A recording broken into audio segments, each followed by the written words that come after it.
Assalamualaikum warahmatullahi wabarakatuh.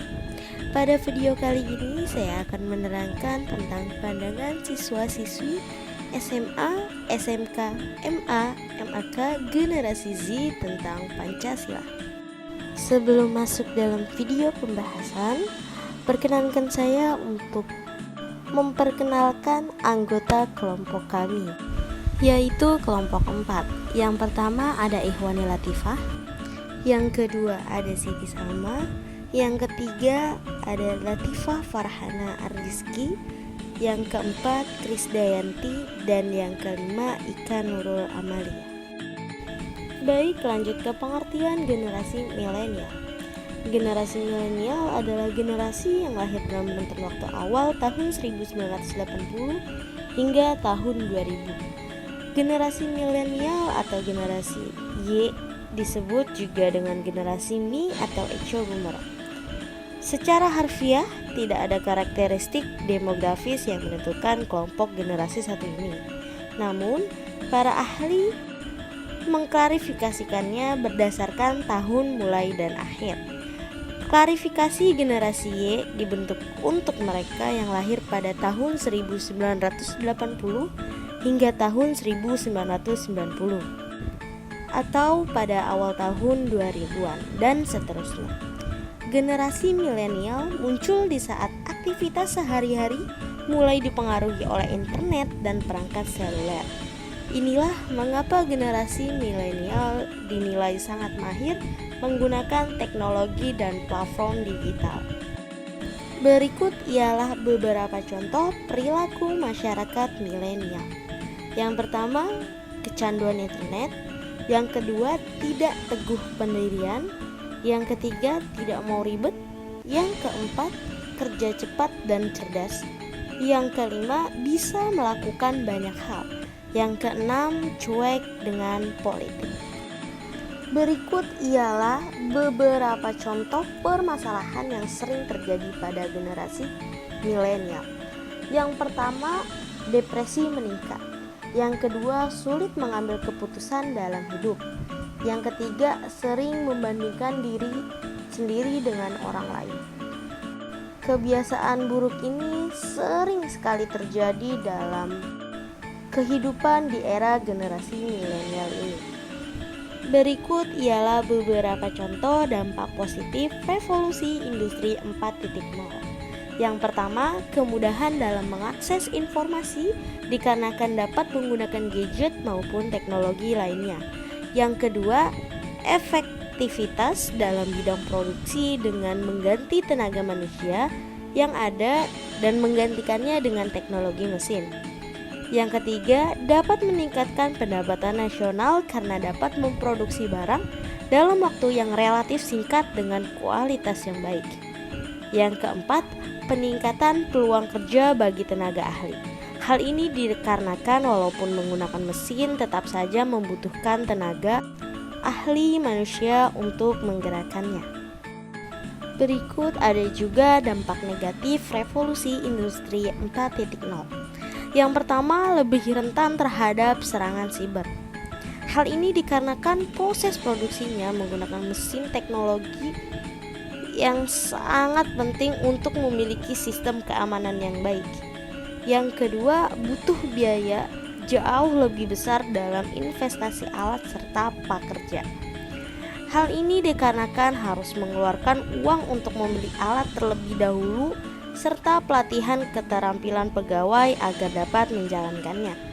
Yang ketiga, adanya urbanisasi, di mana meningkatnya jumlah populasi masyarakat yang ada di kota-kota besar.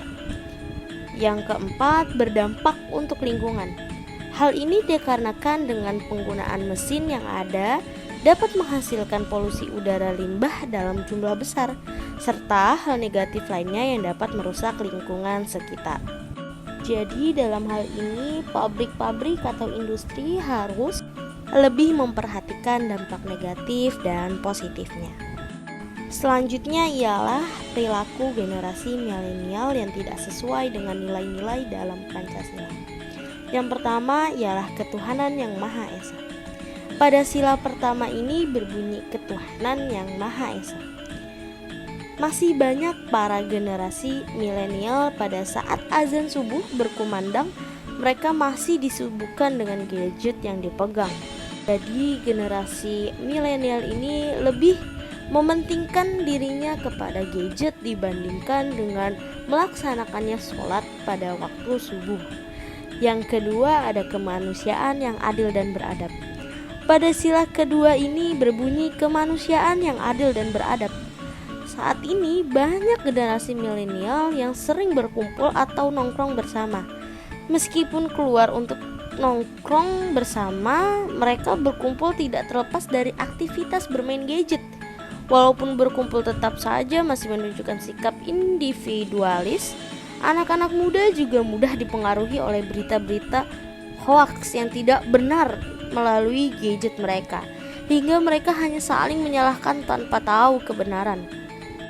Di Indonesia sendiri banyak sekali netizen-netizen yang selalu menyalahkan tanpa mencari tahu kebenarannya terlebih dahulu, sehingga mereka menghakimi orang tersebut yang ternyata tidak salah, tidak melakukan kesalahan. Jadi lebih pandai memakai gadget. Kita harus memilah mana yang benar, mana yang salah. Yang ketiga ialah Persatuan Indonesia. Pada sila ketiga berbunyi Persatuan Indonesia. Pada pertengahan 2019 terjadi ricuh mahasiswa Papua di Malang yang menuntut kemerdekaan bagi Papua, yang mana seharusnya hal tersebut bisa dilakukan baik-baik dengan mendatangi pemerintah dan tidak melakukan aksi ricuh di daerah yang bukan tempatnya. Yang keempat ialah kerakyatan yang dipimpin oleh hikmat kebijaksanaan dalam permusyawaratan perwakilan. Pada sila keempat ini berbunyi kerakyatan yang dipimpin oleh hikmat kebijaksanaan dalam permusyawaratan perwakilan. Tidak menghargai antar sesama dalam berdiskusi, tidak menghadiri undangan organisasi, tidak ikut serta dalam keterlibatan di masyarakat. Itu beberapa contoh tentang sila keempat ini. Yang kelima, ada keadilan sosial bagi seluruh rakyat Indonesia. Pada sila kelima ini berbunyi keadilan sosial bagi seluruh rakyat Indonesia. Sikap pilih kasih dalam pergaulan masyarakat yang mana saling berkelompok dan memilih dalam berteman. Kemudian rasa gotong royong yang semakin lama memudar, melanggar aturan lalu lintas, kelompok yang merusak fasilitas umum, membuang sampah sembarangan, dan tidak mau bekerja sama ketika ada teman yang membutuhkan. Banyak kita dapatkan di Indonesia ini oknum-oknum atau orang-orang yang sering melakukan hal yang tidak senonoh tadi. Baik dari perilaku generasi milenial yang tidak sesuai dengan nilai-nilai dalam Pancasila, kita bisa menyimpulkan apa saja sih nilai-nilai Pancasila itu? Yang pertama ialah ketuhanan yang Maha Esa. Apa aja sih poin-poin yang bisa kita ambil dalam sila pertama ini? Yang pertama, percaya akan adanya Tuhan yang Maha Esa serta menjalankan perintah dan menjauhi larangannya sesuai dengan kepercayaannya masing-masing. Yang kedua, saling menghormati pemeluk agama-agama lain. Yang ketiga, memiliki toleransi antar umat beragama. Yang keempat, tidak memaksakan kehendak antar umat beragama. Yang kelima, tidak mencemooh atau mengejek kepercayaan orang lain. Selanjutnya ada kemanusiaan yang adil dan beradab. Poin apa saja yang bisa diambil dalam sila kedua ini? Yang pertama, semua rakyat Indonesia memiliki hak yang sama di mata hukum, agama, masyarakat, dan lain-lainnya. Yang kedua, tidak ada perbedaan antara ras satu dengan yang lainnya antar sesama rakyat Indonesia. Yang ketiga, sikap tenggang rasa dan saling tolong-menolong harus diutamakan. Yang keempat, nilai kemanusiaan antar rakyat Indonesia harus dijunjung tinggi, saling menghargai pendapat masing-masing. Selanjutnya ada Persatuan Indonesia. Poin yang pertama, menggunakan bahasa Persatuan Indonesia antar daerah. Yang kedua, memperjuangkan nama harum bangsa Indonesia. Yang ketiga, cinta kepada tanah air Indonesia. Yang keempat, mengutamakan persatuan dan kesatuan daripada kepentingan pribadi. Yang kelima, berjiwa patriotisme dimanapun kami berada. Selanjutnya ada kerakyatan yang dipimpin oleh hikmat kebijaksanaan dalam permusyawaratan perwakilan. Poin-poin yang bisa kita ambil ialah yang pertama, pemimpin bangsa Indonesia haruslah bijaksana, kekeluargaan harus diutamakan. Yang kedua, kedaulatan bangsa ada di tangan rakyat. Yang ketiga, kebijaksanaan dalam mengambil solusi. Yang keempat, keputusan yang diambil harus berdasarkan musyawarah sampai mencapai kesepakatan bersama. Yang kelima, tidak memaksakan kehendak orang lain. Yang terakhir ada keadilan sosial bagi seluruh rakyat Indonesia. Poin yang bisa diambil dalam sila terakhir ini ialah yang pertama, perilaku yang adil harus diterapkan baik di bidang ekonomi, sosial, dan politik.